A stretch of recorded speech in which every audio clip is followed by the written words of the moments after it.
نيه يا كوكو طلع صينيه الرز النيل حلو. داي داي ولا داي يا بنت اللذينه. ازيكم يا حبايبي عاملين ايه؟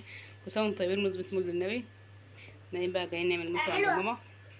كنا مستنيين اختي بس ايه للاسف مش هتيجي فايه كنت مطلعه ايه بانيه عامل رز وبانيه. معلش احنا ايه كنا واكلين كنت واكله منه عشان ادوق. فانا كنت مطلعه ايه كان عندي لبن قلت اعمله. عملت انا عامله انا اول مره اعمل رز معمر لوحدي. فيعني بصوا على حاجه على قدنا بقى. وجيت لقيت ماما روح على الرز معمر يعني. فبسال كوكو انا بقول لها صينيه الرز النيل حلوه. رز النيل احلى يا كوكو دي ولا دي الصينيه ايه؟ دي بتقول لي دي على بتاع ستة. لكن دي بتاعت ماما بتاعت ماما وحشه. دي ماشي متشكرين قوي يا كوكو. الاثنين بعد ايه؟ بعد ما كسرت نفسي. بعد ما كسرت نفسي والله. بص هو اول مره يا جماعه. وبعدين برز باللبن البقري. هوريكم عملته ايه تاني. بس ماما بقى عامله كانت متبله البانيه بتاع فراخ. عملتها كده ايه وسياخ بصوا زي الشيش طاووق.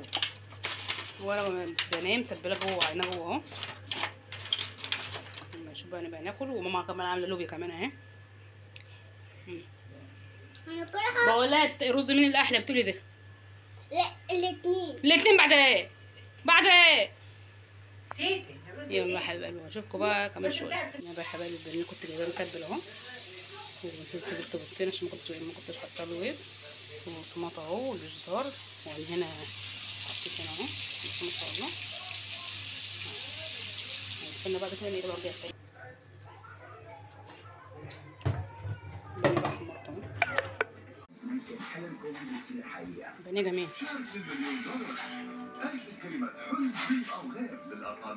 بس انا عامله شيش طاووق.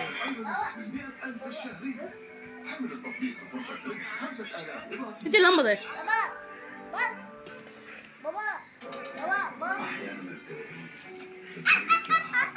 يلا يا حبيبي عشان تاكل عشان تاخد دواء. يلا يا عمر. استنى